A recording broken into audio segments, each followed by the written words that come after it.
Hi guys, hope you're having a great weekend. So we're about a week and a half into our sleep challenge, and in this video I wanted to share more my personal wind down routine and different things that I have found over the years that have really helped me become a better sleeper, because it's been a journey. I haven't always slept well, and so I've been looking for ways and things and tips and tricks to be able to sleep better. So I want to share those with you, and I would like you to share with the rest of the group what you do so that we can help each other. So in our community group, please share your tips, some parts of your routine that you want to share, and we can just learn from each other and keep adding to our toolbox so we can become better sleepers and have greater quality sleep.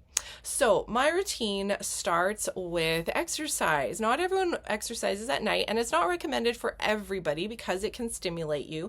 But I teach Thrive at night, and that works best for me because I've got kids that are in bed at that time, so it works well. So my routine starts with that, and then I'm gonna have either a hot shower, or if I have a bit more time, a bath with Epsom salts. And if I'm having a bath, I really like to use essential oils. So the ones that I like for relaxing is lavender and cedarwood. I can also, if I'm not having a bath, I might use a diffuser later. And cedarwood is really good for helping you get into a deeper sleep. So I really like those two. So after that, I'm nice and warm, so I'm going to do some foam rolling. So I'm either on the floor, working out some tight muscles, or just deep breathing and doing some stretching. I'm also playing around with doing some deep breathing and helping my face a little bit more as I get older. So this isn't for everyone, of course, but I'm starting to do a bit more facial massages. So I'm using a roller, gua sha, I think it's called, with this stone. So that's something I'm starting to incorporate and starting to enjoy. Then I'm going to start going around the house, dimming the lights, just setting the environment in our home. Kids are in bed, it's just my husband and I now, and we're at this time, we've both wrapped up our work, so we dim the lights and just kind of let the environment in the house be calmer. Obviously there's no music or anything like that playing right now, or unless it's relaxing. But I'm also going to grab my phone and I'm going to turn it on nighttime mode. Most of your cell phones should do this, or your tablets. If not, just go into the brightness setting and manually turn it down, so that if you are get a text or you have to look at your phone at some point in the night, it's not going to be this bright light that suddenly wakes you up and shocks you after all this wonderful wind down routine. So after I've done that, I'm going to go into my calendar and I'm just going to check what's on for tomorrow, make sure I haven't missed anything. I'm very administrative. I like to be prepared. So for me, this is part of my wind down because I feel more prepared. I know, oh, okay, I have to put that out by the door. I got to get that ready. And if it's a bigger project than I can do within 5 minutes, then I'm going to grab my journal and I'm going to write down some notes for me, make a little task sheet. And that really helps getting the worry and the busyness out of my mind and putting it on paper.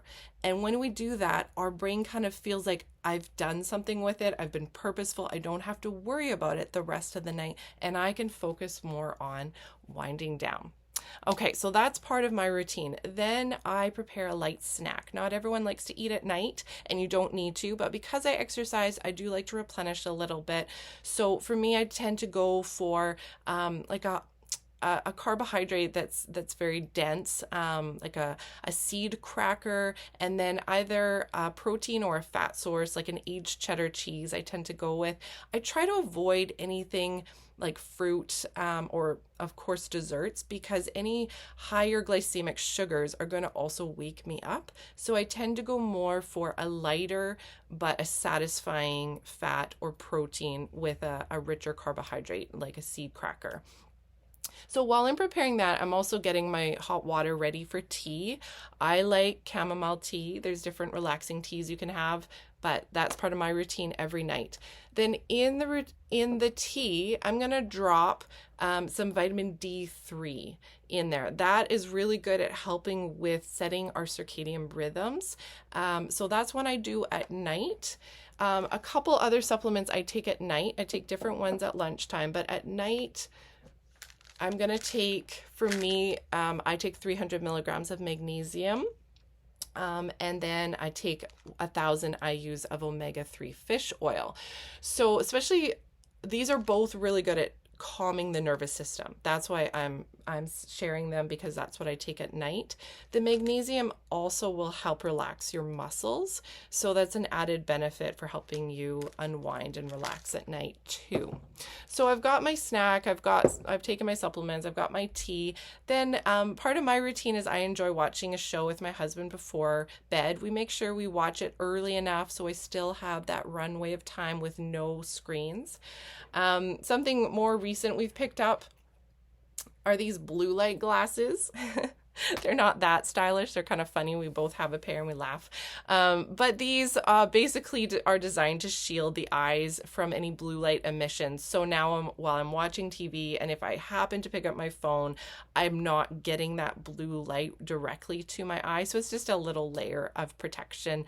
But yeah, I think I can't remember where. I think I got them on Amazon, not too expensive. So another thing you can add to the toolbox if you're looking for something else. After our show, I'm quite wound down and relaxed. So now I'm going to go around and just make sure everything's kind of tidied up. I've locked the door, my husband's locked the door, and we lower the temperature. For us, the right setting is 66 degrees Fahrenheit. Then I'm going to slowly get ready, you know, the pajamas, the teeth, the flossing, and I'm going to set up, for me, a white noise machine. So everyone's a little different. Some people like really quiet, and that's fine. If you live alone and you are in a quiet neighborhood, then go do that. That's probably the best. We live with neighbors that like to have loud parties, and we also live on a main street close to a fire department, so we hear a lot of sirens. And when there's noise that's just kind of sudden, like it's quiet and then a sudden siren, that's going to jolt you up and wake you up. So what we found really helpful, and I didn't know about this until I had babies, is the white noise machine. You can also get it on an app for free, I think on your phone and whatnot too, but you don't want the phone close to your bed. But these are really great because it just keeps that noise level muffled and consistent. What I've also found though is when I turn this on, I can sense myself get drowsy and feel more tired, because it's this positive trigger, this positive cue that my body has now learned, oh, it's time for bed, because I don't listen to a sound like this any other time of the day. So it's that consistency that we've developed in the routine, and now my body says, okay, that's the time. It's time to go to sleep. So after that, everything's all set up and I'm in bed, and I am either journaling. So especially if there's anything going on in my head, or I've got decisions to make, or whatever, there's something that I'm thinking about, it's really important to get it on paper, because if it's still mulling about in your brain at this point, it's going to keep you up. So it doesn't have to be beautiful poetry. Just get whatever worries or thoughts or things that you have to do, and you're just like, oh, I got to do this, get it on some sort of paper, even if it's a scrap piece of paper by your bed, is really, really helpful before bed.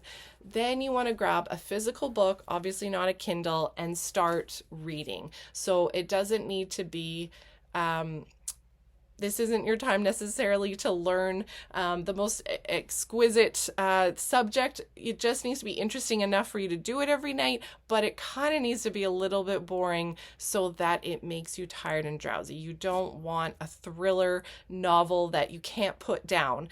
We want this to be calming, and you want to read until your eyes are getting heavy. If they're not heavy yet, just keep on reading, or repeat something else from your routine. But we want to make sure that we're so heavy that when we turn off the lights, there's nothing going to keep you up. You're just going to fall asleep. Okay, so now my eyes are heavy. I've probably also prayed and just been very grateful for the day. And then I'm going to put on my sleep mask. Last video, I talked a lot about getting all the light out of your room. And if you've done a great job of this, you may not need this, but I still double check because I've been woken up by the smallest light. So I always wear a sleep mask. I really like this one. It's very soft. It's Mavo gel. not selling it, but I've gone through a lot of them and I really like this one. It's quite nice. Okay, and then lastly, I have invested in a weighted blanket recently, and I really do love it, and I found it to be really helpful. So you can get them anywhere from 5 to 30 pounds. Now I have learned that it's better to have about 10% of your body weight. Mine is a little bit heavier for me, so it felt a little claustrophobic at first, but it takes time to get used to. But once you have given it some time and gotten used to it, you're gonna really enjoy the pressure. It's called pressure therapy, and when there's gentle pressure on us, it's like we're being given a hug, and there's a sense of just relax and security. And when we feel safe and relaxed and happy, we can just fully be able to fall asleep because there's no worries there. So it has really helped in that regard, in just feeling that. It's also very good. All of these things, like we've been talking about, really relaxes your nervous system. So those are my tips and the things I use and my personal routine. So I hope something in there was helpful for you. Please share what you use and what you'd like to try as well. And I look forward to seeing that. All right, have a wonderful day and a great sleep tonight.